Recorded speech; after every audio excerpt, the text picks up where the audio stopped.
আনারকলি বা প্যাশন যাই বলি না কেন খেতে কিন্তু বেশ মজার। আমার তো এই ফলটা ভীষণ পছন্দ। এই প্যাশন ফলটা সব জায়গায় তেমন একটা অ্যাভেলেবেল না।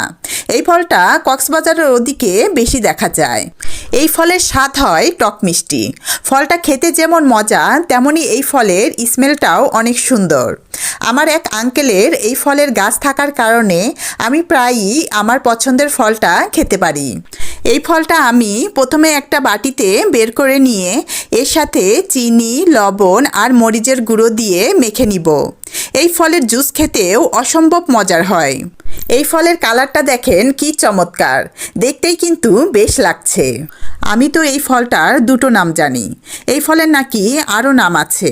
আচ্ছা, এই ফলটাকে কে কী নামে চেনেন বা আপনাদের কার কাছে কেমন লাগে এই ফলটা জানাবেন। এদিকে আমার প্যাশন ফল মাখানো শেষ। এখন মজা করে পছন্দের ফল খাবো। ফলটা খেতে এতটাই মজা হয়েছে যে আমি অল্প অল্প করে খাচ্ছি, যেন তাড়াতাড়ি শেষ না হয়ে যায়।